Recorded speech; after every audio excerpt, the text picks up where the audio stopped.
Hello there, and welcome back to Sleepy Wilds. Tonight's story is a little different from our usual walks through forests and quiet shorelines. Instead, we're going to follow a case, a real one, patient and slow-moving, the kind that took decades to close. It's the story of how investigators, working quietly for years, page by page, file by file, eventually found answers that had eluded them for a lifetime. There's nothing here to be afraid of. We won't dwell on the frightening parts. This is a story about patience, about method, about the slow, careful work of people who refuse to give up, even when the trail seemed to have gone cold forever. So settle in, let your body grow heavy, and let your mind wander gently through the quiet corridors of an old case file, one that finally, after all those years, found its answer. This is the story of how they found him. In the mid-1970s, quiet neighborhoods across Northern California began reporting something unsettling. Homes broken into at odd hours. Objects moved. Small items missing. Nothing dramatic at first, nothing that seemed to warrant real alarm, just the sense, shared quietly among neighbors, that something wasn't quite right.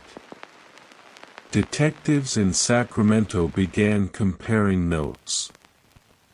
A pattern was slowly emerging, spread across different suburbs, different streets, cases that on their own seemed unconnected but together told a different story. Someone was moving through these communities carefully, patiently, studying the layout of homes long before ever stepping inside them. Investigators began building files, thick folders full of case numbers, witness statements, and diagrams of backyards and window latches. It was slow, careful work, the kind that rarely made headlines, done by officers who simply kept showing up, day after day, adding one more piece to a puzzle that refused to take shape. Years passed.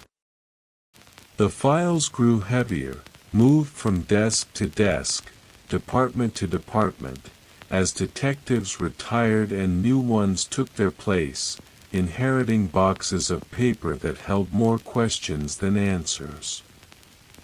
Some officers began to suspect these weren't isolated break-ins at all, but the careful groundwork of someone patient enough to wait, someone studying each home the way a person might study a map before a long journey. The thought unsettled them, though at the time, there was little more they could do than keep watching, keep filing, keep waiting. The paperwork itself became its own kind of archive, an accidental record of one man's patience meeting the patience of the officers trying to understand him, neither side yet aware of how long this quiet standoff would eventually stretch across the years ahead. By the late 1970s, the pattern had become impossible to ignore. What began as strange break-ins had escalated into something far more serious, and investigators across several counties realized they were dealing with the same individual, moving methodically through different jurisdictions, exploiting gaps between departments that didn't yet share information easily. This was long before computers linked case files automatically, long before departments could search a shared database for similar crimes. Detectives had to physically call one another, compare typed reports by hand, drive boxes of evidence between offices.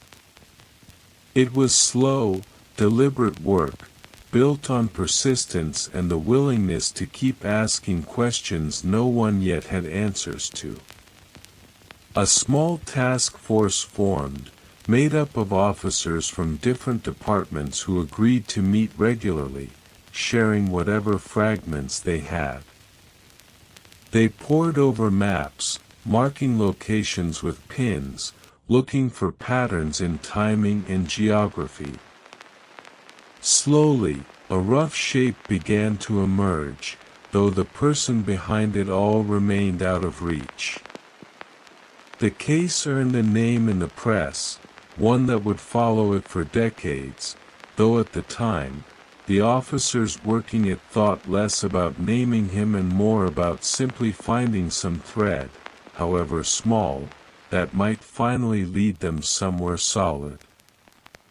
Every evening, the task force gathered around a long table covered in paper, comparing notes under fluorescent light long after most of the building had emptied. There was a quiet camaraderie in it, a shared sense that this work mattered even when it produced no immediate results. Coffee grew cold in paper cups, and still, night after night, they returned to the same maps, the same questions, patient in a way that felt almost stubborn. Occasionally a new lead would surface, a partial description, a tire track, an object left behind. Each one was logged, filed away, cross-referenced against everything before it. None of it, alone, was enough. But together, slowly, an outline was forming, even if no one could yet see its full shape. Through the early 1980s, the case shifted southward, crimes appearing now in different parts of the state, far from where the pattern first began. For a while, investigators in these new areas didn't realize they were looking at the same individual, working instead on what seemed like separate, unrelated cases. It would take careful forensic comparison, matching small details across reports written by officers who had never met each other, working cases hundreds of miles apart, to finally connect these newer crimes back to the original pattern. When the connection was made, it complicated the investigation considerably, spreading the search across a much wider area than anyone had anticipated. Despite the added difficulty, this wider view also offered something valuable, a broader set of evidence, more locations to study, more small details that might, eventually, add up to something conclusive. Detectives began building an even larger shared file, drawing together reports from departments across the state. The work remained slow and unglamorous, built on patience more than any dramatic breakthrough, each detective adding whatever small piece they could to a puzzle that, despite years of effort, still refused to reveal the full picture of who they were looking for. A retired investigator later described those years as an exercise in quiet faith, the belief that somewhere in all those boxes of paper, some small detail was waiting to be noticed, if only someone looked closely enough, and long enough, to find it. It wasn't a comfortable kind of faith. It asked for patience with very little reward, year after year of careful, methodical work that produced far more questions than resolutions. Still, the files kept growing, each new report adding another thread to an increasingly tangled, increasingly detailed record, one that no single person could hold in their head alone, but that the collective, patient effort of dozens of investigators slowly built into something worth returning to, again and again, whenever a new lead offered even the faintest hope. By the mid-1980s, the attacks stopped as suddenly as they had begun, leaving investigators with an unfinished case and no clear explanation for why the pattern had simply ended. Some believed the person responsible had moved away, others that he might have been incarcerated for some entirely unrelated offense, his identity hidden within an ordinary prison record somewhere in the state system. For the officers who had spent years on the case, the silence brought a strange, uneasy kind of relief mixed with frustration. The immediate danger had passed, but the central question, who had done this, remained stubbornly unanswered. Files were boxed up, archived, moved into storage rooms where they would sit largely undisturbed for years. Occasionally a new detective, reviewing old cases, would stumble across the boxes and spend an afternoon paging through them, struck by the sheer volume of documentation, the careful handwriting of officers who had long since retired. Each time, the same quiet frustration surfaced: so much information, so many careful notes, and still no name to attach to any of it. The case became something of a legend within certain departments, discussed occasionally among veteran officers, a reminder of how thoroughly a person could vanish, even after leaving behind such an extensive trail of evidence across so many years. Somewhere in the back of an evidence room, carefully preserved despite the passing decades, small biological samples have been kept, sealed and labeled, waiting for a kind of science that didn't exist yet when they were first collected. No one working the case in those early years could have known how important those small containers would eventually become. For now, though, they remain simply another part of the archive, filed alongside everything else, quiet and patient, much like the detectives who had gathered them, trusting, in a way none of them could quite explain, that someday, somehow, the answer they were looking for might still be found. The 1990s brought a quiet revolution to police work, one that would take years to fully reach cases as old as this one. Forensic science was advancing steadily, and a new tool was emerging, one that could compare genetic material with a precision earlier investigators could only have imagined. Slowly, cautiously, cold case units across the country began revisiting old evidence with this new lens.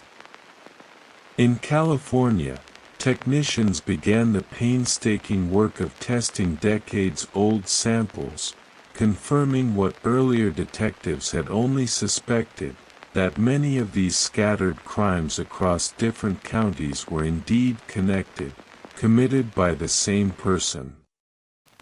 It was a significant confirmation, though it still offered no name, no face, nothing but a genetic profile matched consistently across dozens of old case files.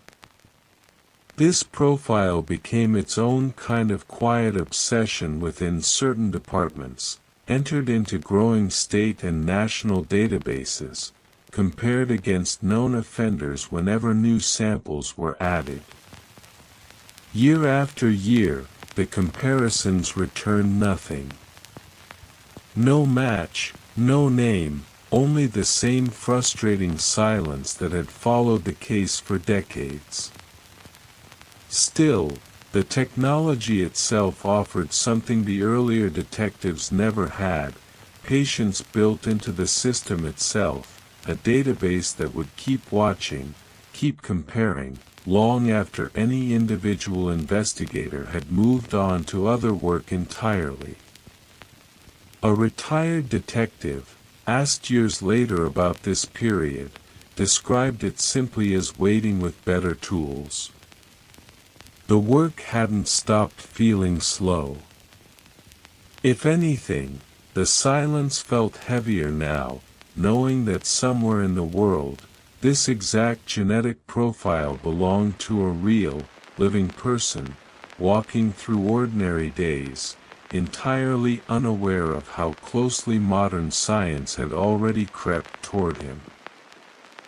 Cold case investigators would periodically review the file, checking for any updates, any new match, before setting it carefully back into storage once again. It became a quiet ritual, a small act of continued faith in a case that, by any reasonable measure, should have long since gone cold beyond any hope of resolution. By the early 2000s, the case had settled into a strange, permanent limbo, well known within investigative circles, occasionally covered in local news retrospectives, yet no closer to resolution than it had been decades earlier. New detectives inherited the file as a kind of quiet responsibility, understanding that closing it might take patience beyond their own careers. Around this time, a true crime writer began researching the case independently, drawn to its mixture of meticulous documentation and lingering mystery. She spent years combing through old reports, interviewing retired officers, building her own detailed timeline of the crimes, determined to understand a case that had resisted resolution for so long. Her work brought renewed public attention to the story, reintroducing it to a wider audience who had never heard the details before. Detectives noticed a small resurgence of tips coming in, most leading nowhere, though occasionally something worth following up appeared among them, small fragments added carefully to the still-growing file. The renewed interest didn't crack the case open immediately, but it did something perhaps just as valuable.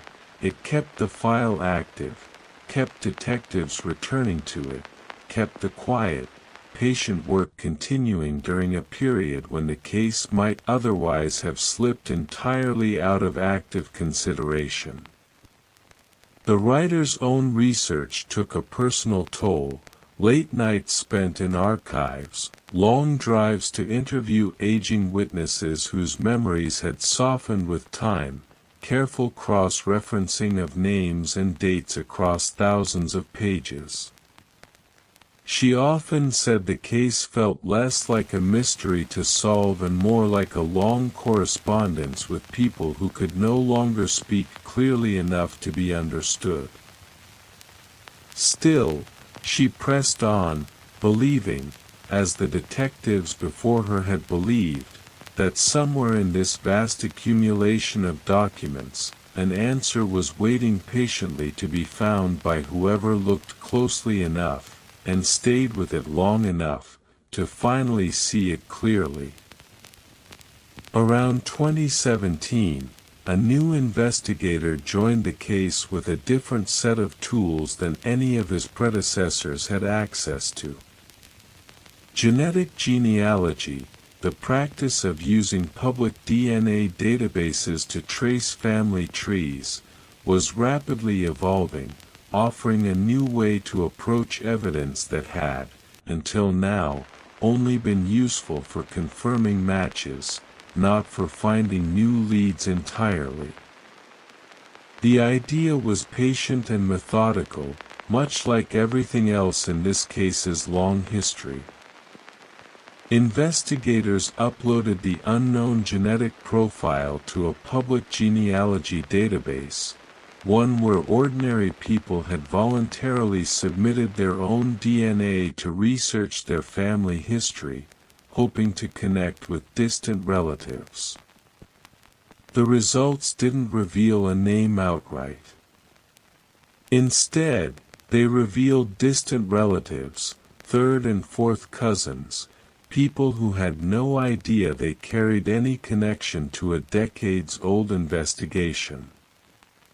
From there, the work became almost entirely genealogical, building enormous family trees by hand, cross-referencing birth records, marriage certificates, obituaries, anything that might help narrow an enormous pool of potential relatives down toward a single, specific person.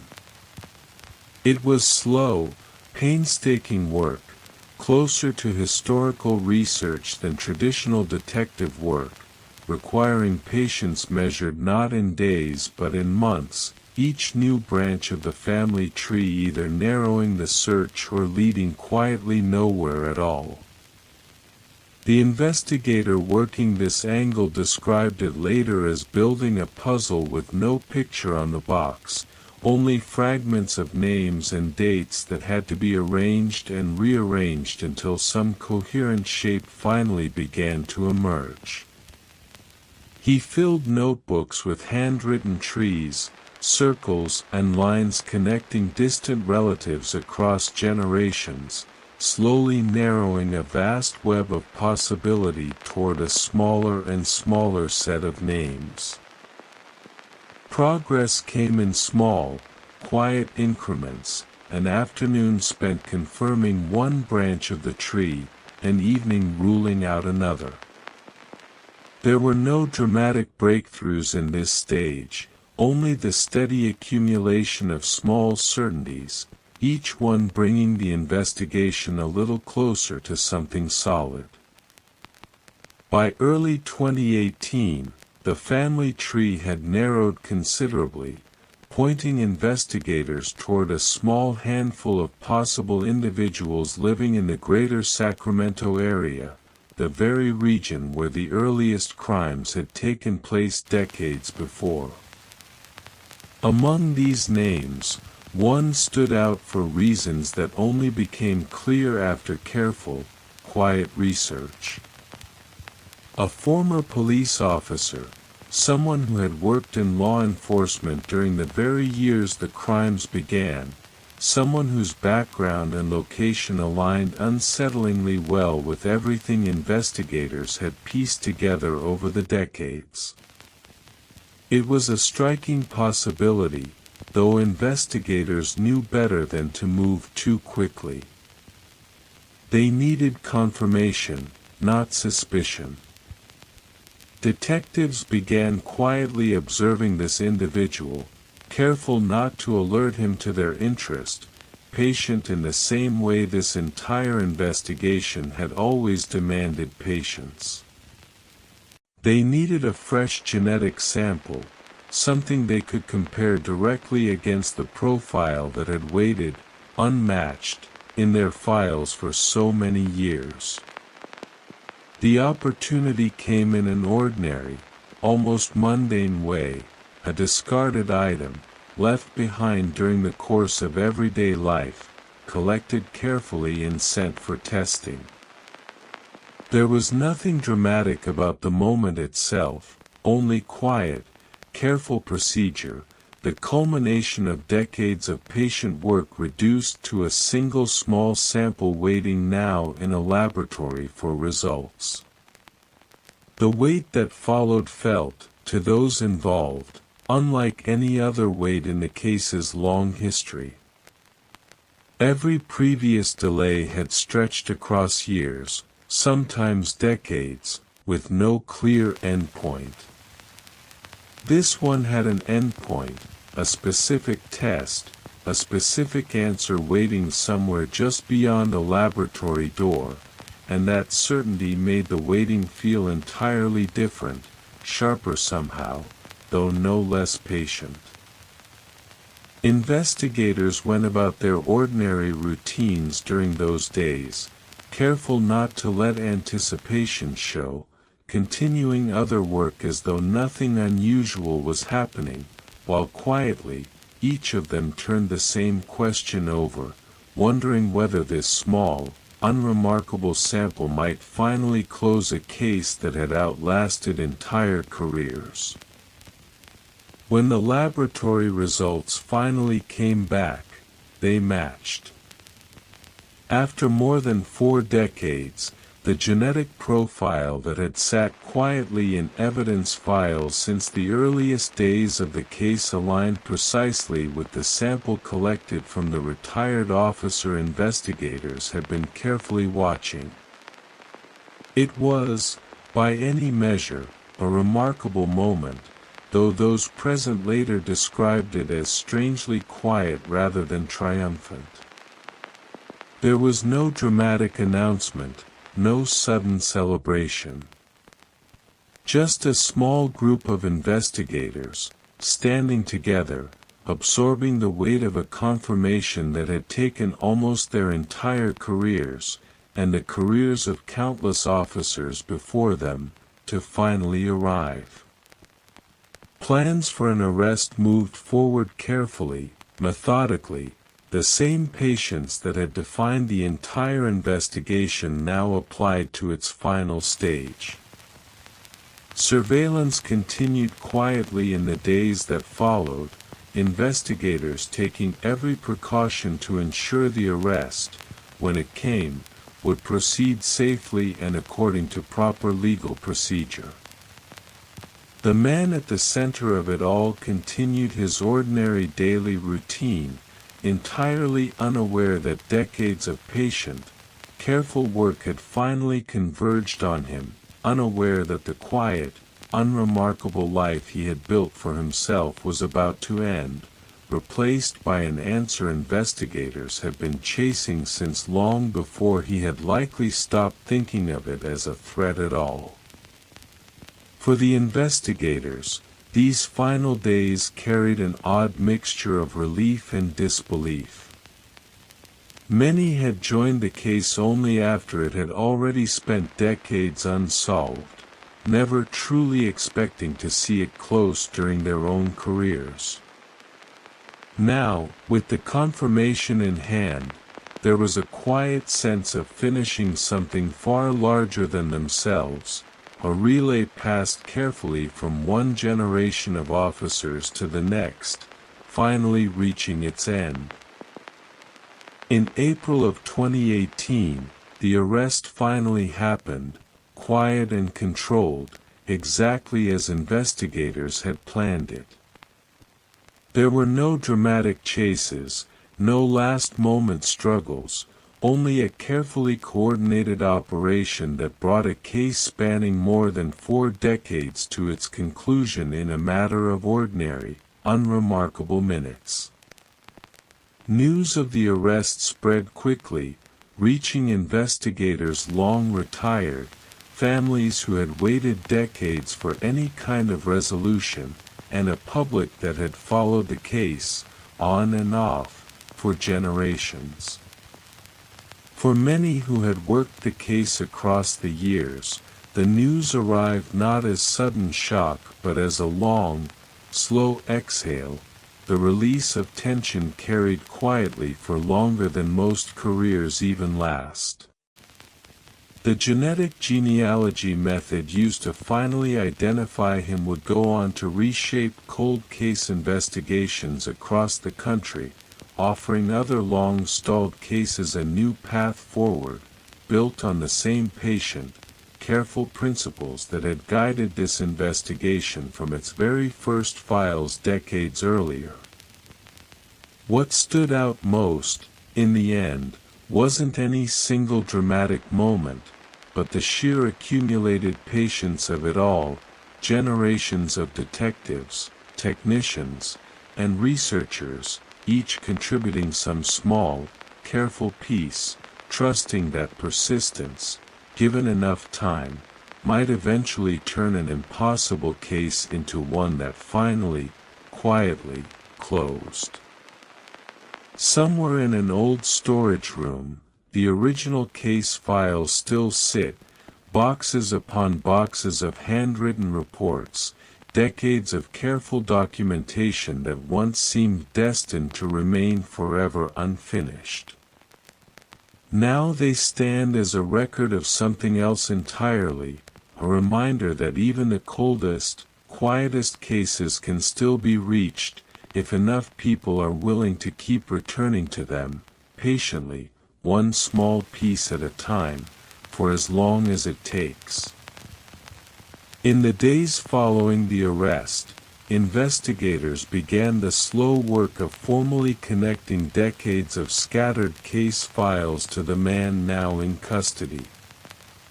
It meant revisiting boxes that had sat untouched for years, matching old evidence numbers against a name that, until recently, had meant nothing to anyone working the case. Court proceedings, when they began, moved carefully and deliberately, reflecting the sheer scale of what prosecutors needed to present. Cases spanning more than a decade, across multiple counties, each with its own evidence, its own file number, its own quiet history, all needed to be organized into something a court could reasonably examine.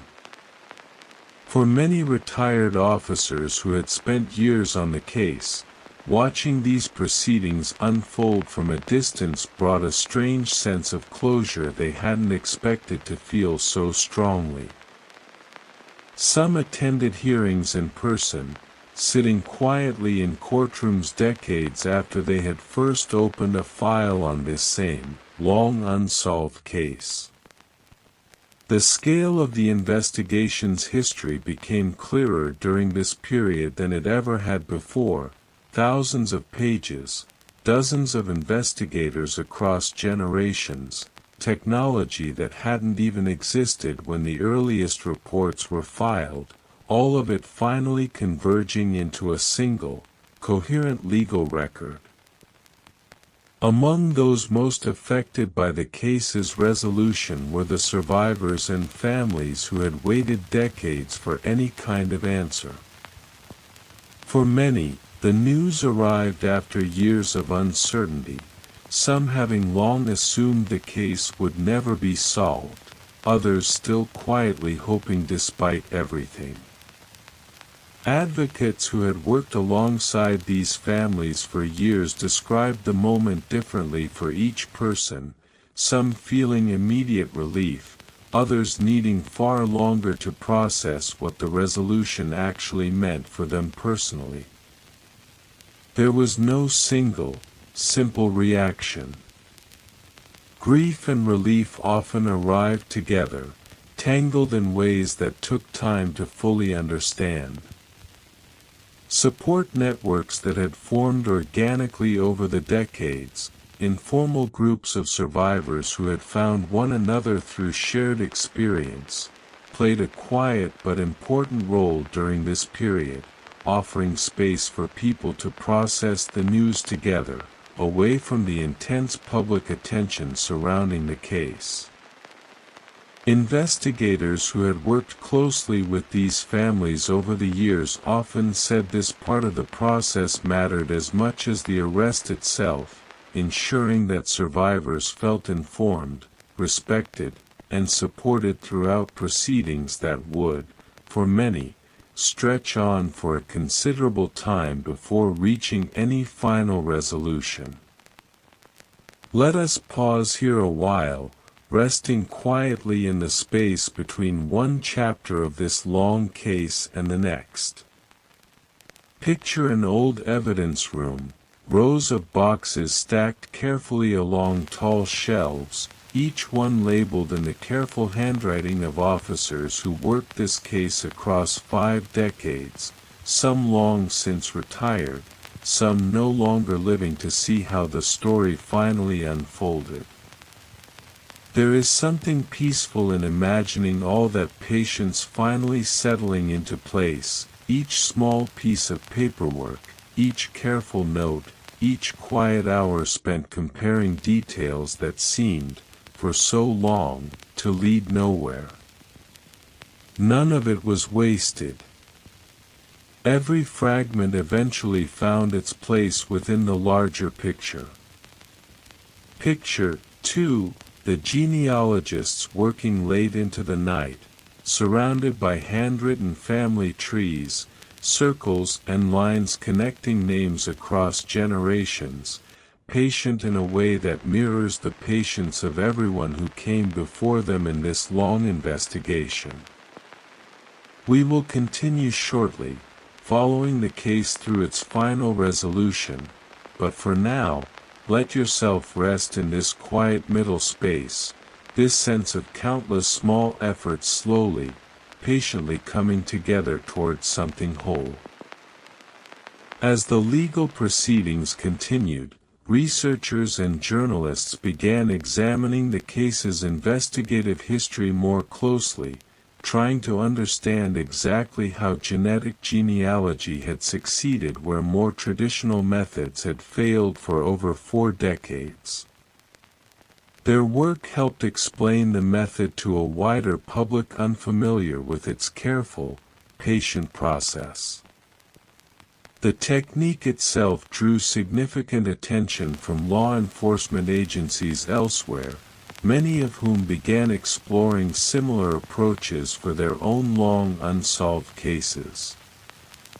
What had once been a specialized, experimental method suddenly became a recognized tool, one that would go on to help resolve numerous other cases that had sat cold for years or even decades. Ethical questions accompanied this expanded use, discussions about privacy, about consent, about how personal genetic information submitted for one purpose might be used for another entirely. These conversations continued quietly alongside the case's own proceedings, part of a broader reckoning with how far this new technology could reasonably extend. For the investigators who had pioneered this particular application, watching their careful, patient method spread to other departments felt like a quiet vindication of years spent building family trees by hand, cross-referencing names long into the night, trusting a slow process that had, eventually, proven itself entirely worth the effort.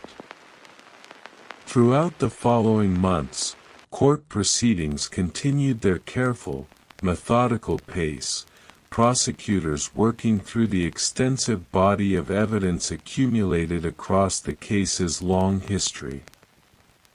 Each hearing added another piece to a record that had already grown, by this point, into one of the most thoroughly documented cases in the state's history.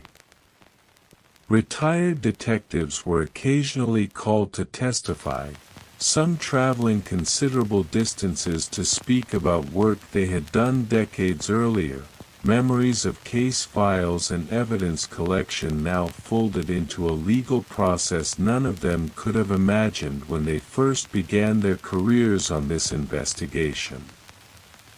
For many of these retired officers, testifying brought back the particular texture of those early years, late nights spent comparing reports, long drives between departments, the specific, patient rhythm of work that had once felt as though it might never reach any conclusion at all.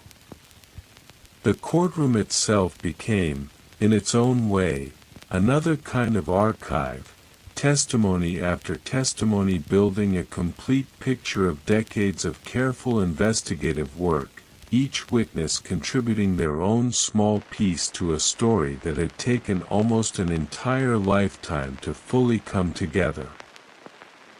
As proceedings moved toward their conclusion, attention turned increasingly toward the survivors and families who had waited so long for this moment.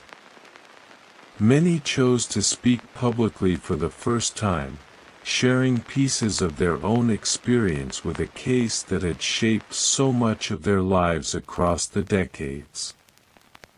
These accounts, offered carefully and often with considerable difficulty, helped complete a picture that investigative files alone could never fully capture. Behind every case number, every piece of evidence collected across those long years, were real people who had carried this experience quietly for most of their lives. Advocates who had supported these families throughout the process described a collective sense of finally being heard, of decades of patient waiting finally reaching some form of acknowledgement and resolution. It wasn't a simple ending, but it was, for many, a meaningful one. The proceedings themselves eventually reached their conclusion, bringing to formal close a case that had spanned generations of investigators, technologies, and approaches, each contributing something essential to an outcome that, for so long, had seemed entirely out of reach. In the years since the case closed, its legacy has continued to unfold in quiet, steady ways.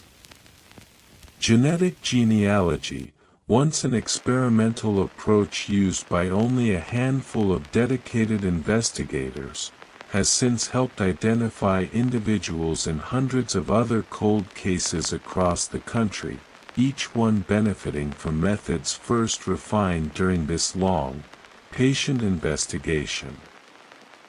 Training programs now teach the technique formally, passing along lessons learned during those early years of careful trial and error. What once required painstaking, self-taught research now has established methodology, built on the same principles of patience and careful cross-referencing that defined the original case's final chapter. Retired investigators who worked the case have, in various ways, continued sharing their experience, speaking with newer detectives, offering guidance on cases that echo the same long, quiet patience their own investigation once required. Their accumulated knowledge has become its own kind of resource, passed forward much like the case files themselves once were. For departments still holding on to their own unsolved cases, this case has become something of a quiet reassurance, proof that even decades-old evidence, carefully preserved and patiently revisited, might still someday offer the answers that seemed, for so long, entirely beyond reach. Some of the original investigators, now long retired, have spoken occasionally about what those decades of patient work taught them, lessons that extended well beyond this single case.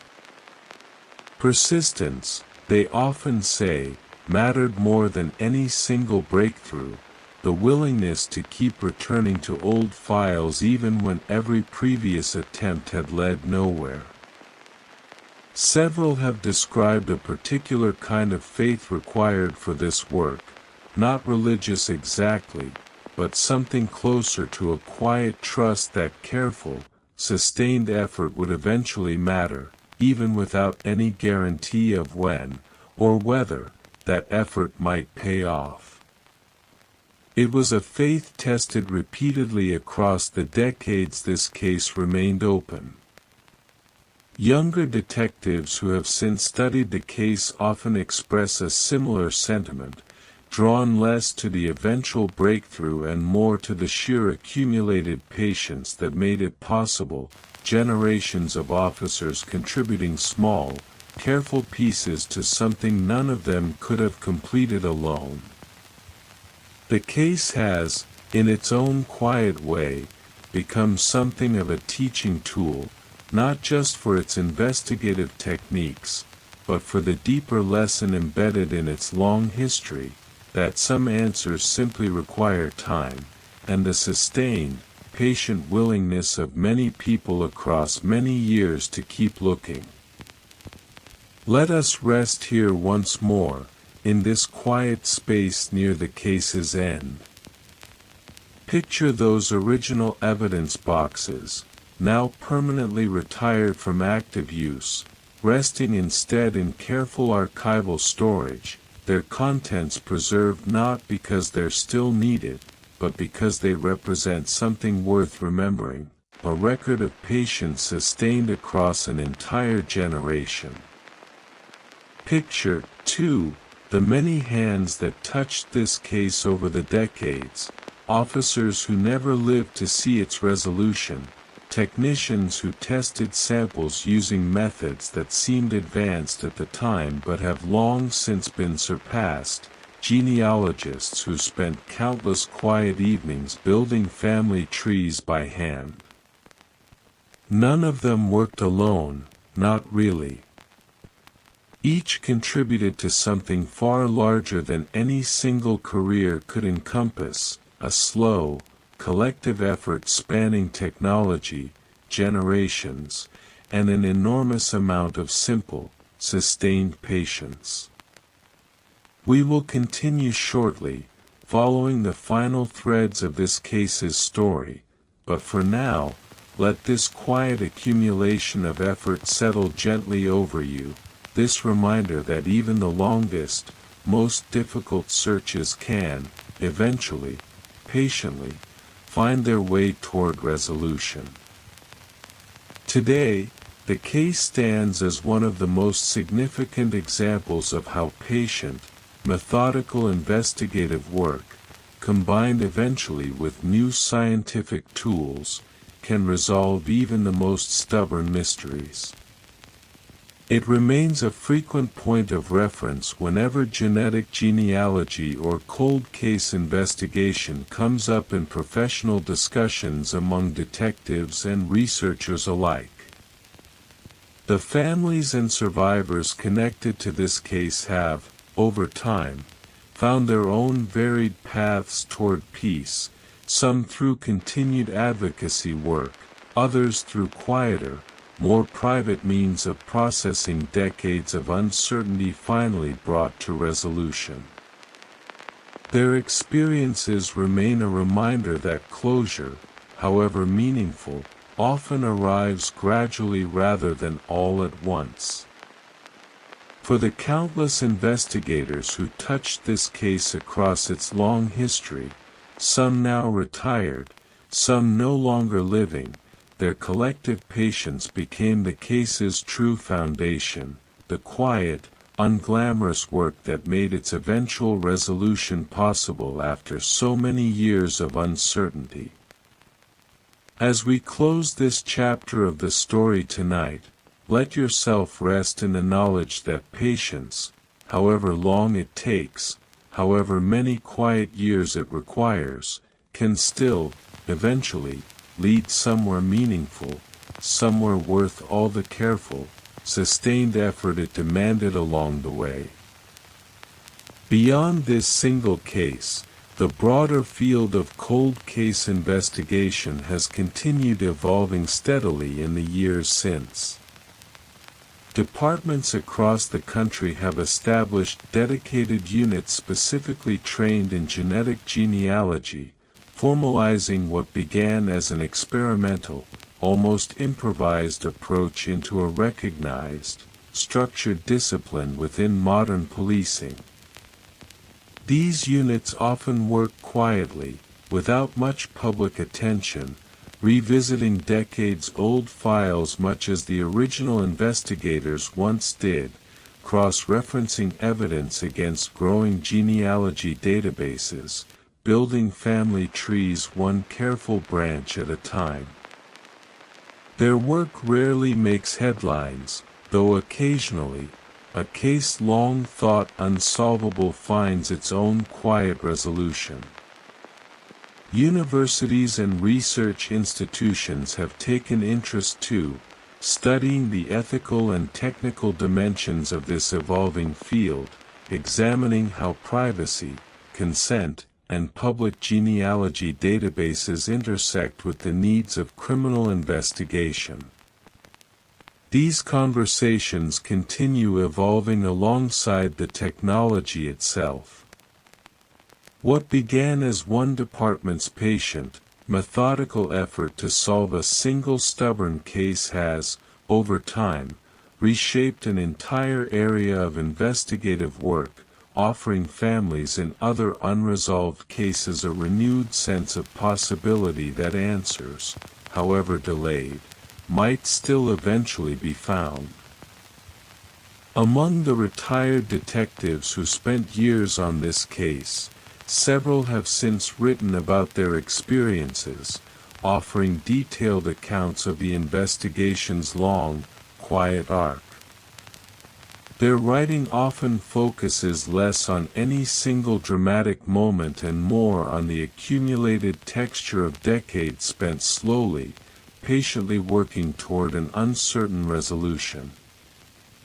One common thread running through these accounts is a sense of duty passed carefully between generations of investigators, each one inheriting not just case files but a kind of quiet responsibility to keep the search alive, even during years when progress seemed entirely absent.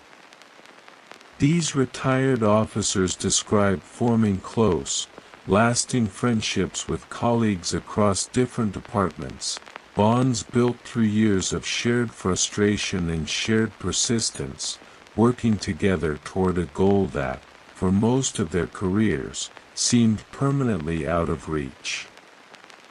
Their reflections offer a valuable, humanizing perspective on institutional police work, revealing the patient, often unglamorous effort required to sustain investigations across such an extended period, work that rarely receives public recognition until, eventually, it finally succeeds. The true crime writer whose research helped renew public interest in the case continued her own work in the years following its resolution, eventually publishing a detailed account that wove together decades of investigative history with the personal experiences of those most affected by the case.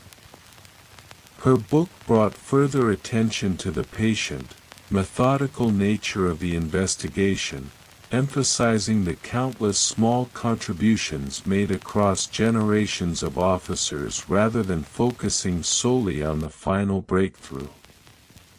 Readers responded strongly to this framing, appreciating a story built on sustained effort rather than sudden revelation.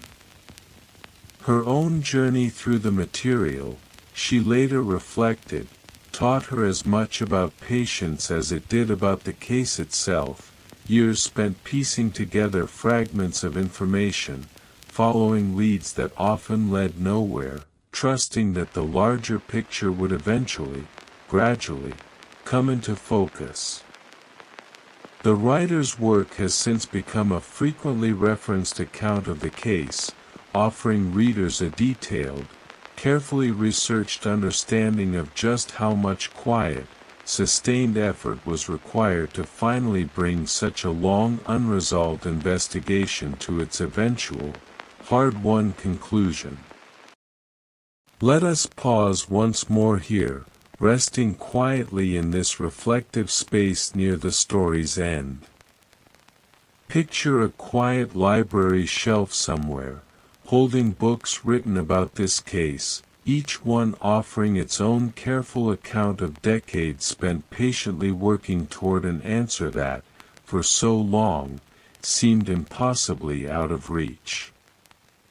Picture the retired detectives, now older, sitting perhaps in their own quiet homes, occasionally reflecting on those long years of careful, patient work, the late nights, the endless cross-referencing, the quiet faith that persistence, given enough time, might eventually matter.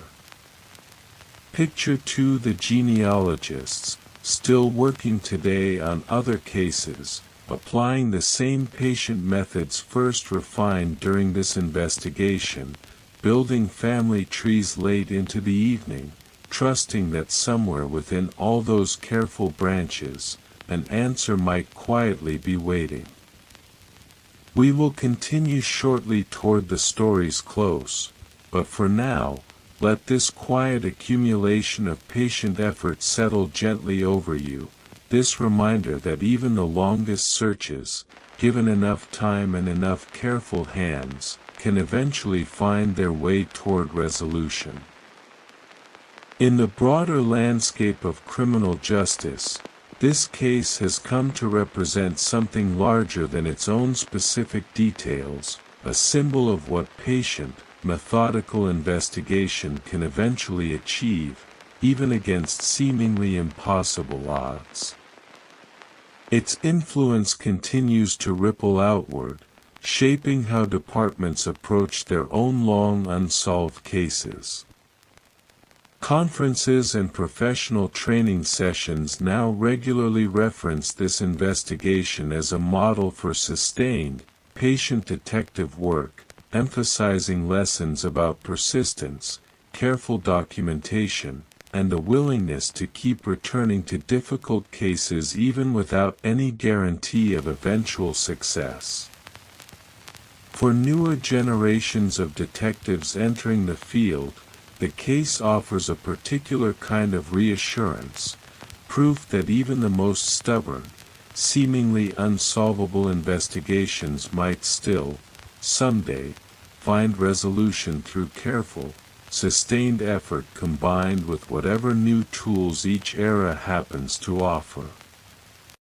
This legacy extends beyond any single technique or method, representing instead a broader philosophy of patient, persistent investigative work, one that continues to guide how modern cold case units approach their own quiet, careful searches for long overdue answers. The evidence room that once held this case's growing files has, in recent years, become something of a quiet historical marker within its department, occasionally shown to new recruits as an example of just how extensive, and how patient, a single investigation can become across enough time and enough dedicated effort. Some of the original case boxes have been carefully preserved for archival purposes, their contents digitized to ensure this decades-long record remains accessible for future researchers, students, and investigators studying the case's methods and its long, gradual path toward resolution. Detectives who visit this archive today often describe a similar reaction, quiet astonishment at the sheer volume of documentation, the careful handwriting of officers working decades before modern technology, each page representing hours of patient, methodical effort invested long before any resolution seemed possible. This physical record stands as its own kind of monument, not to any single dramatic moment, but to the accumulated patience of everyone who touched this case across its long history, a reminder written in ordinary paper and ink of what sustained, careful effort can eventually accomplish. Families connected to the case have, over the years, found various ways to honor the decades-long effort that finally brought them answers. Some have supported organizations dedicated to victim advocacy, hoping to ensure other families facing similarly long unresolved cases receive the same patient, dedicated attention this case eventually received.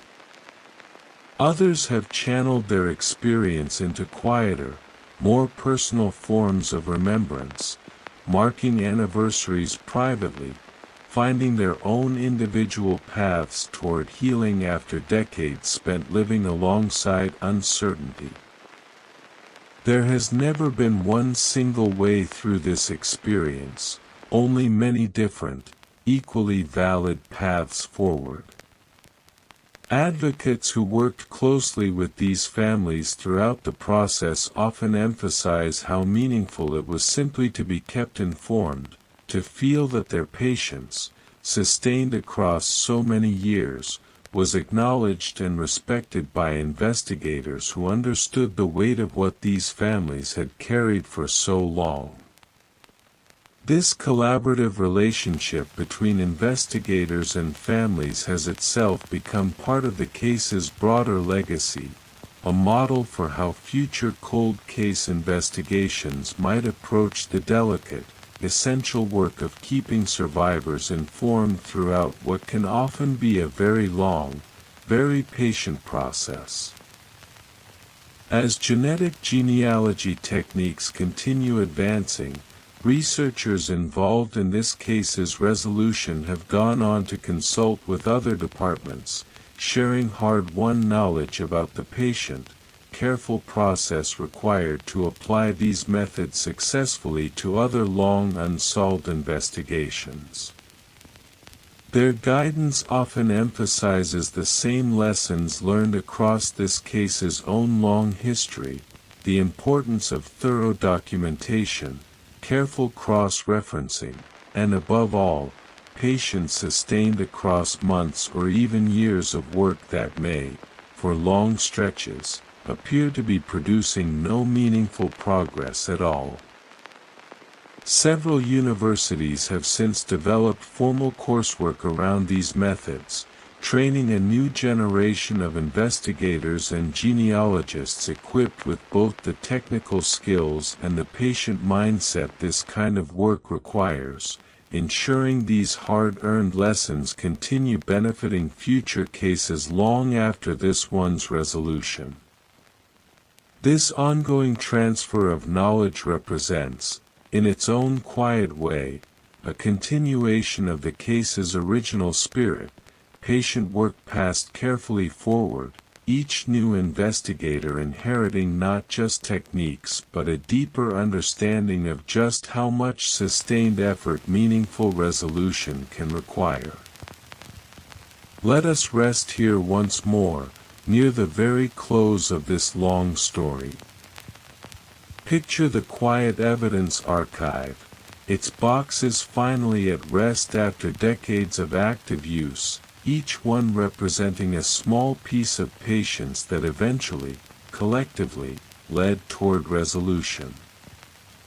Picture the many investigators, some retired, some no longer living, whose careful work across generations made this case's eventual conclusion possible, each one contributing quietly, patiently, without any guarantee their effort would ever see resolution within their own lifetime. Picture too the families who waited through all of it, decades of uncertainty finally met with answers, their own patience honored at last by an investigation that never stopped, however long it took, however many years passed without visible progress. We will close this story shortly, but for now, let yourself rest fully in this quiet sense of completion, this reminder that patience, sustained carefully across enough time, by enough dedicated hands, can eventually bring even the longest, most difficult searches to their rightful, peaceful end. As this long story finally draws to its close, what remains most striking isn't any single dramatic turn, but the quiet, accumulated weight of decades spent patiently working toward an answer that, for most of that time, seemed entirely beyond reach. Generations of investigators, each contributing their own small, careful piece. The case stands today as a lasting reminder of what patient, methodical effort can accomplish, even when progress feels invisible for years at a time, even when the search stretches across careers, across decades, across entire lifetimes of careful, sustained work. For everyone touched by this investigation, detectives, genealogists, families, and researchers alike, its resolution offered something valuable beyond the case itself, proof that patience, however long it takes, however many quiet years it requires, can still eventually lead somewhere meaningful. As this quiet, long story finally settles into rest, let yourself settle too, carrying with you this simple, steady reminder that even the most difficult searches, given enough time and enough patient care, can find their way, eventually, gently, toward resolution. And so, gently, our story comes to its close for tonight. A case that stretched across more than 4 decades, carried patiently by generations of investigators, technicians, and researchers, finally found its quiet resolution, proof that persistence, given enough time, can still lead somewhere meaningful.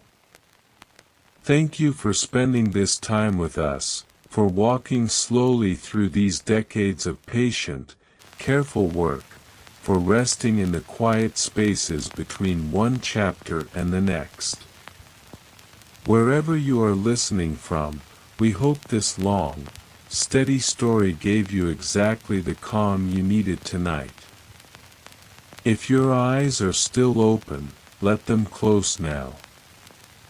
Let your breath settle into something slow and even, matching the same patient rhythm that carried this case, quietly, across so many years. There's nothing left to hold on to tonight, only rest. Sleep well. Rest deeply. And remember, even the longest, most difficult searches can, eventually, patiently, find their way toward peace. Good night.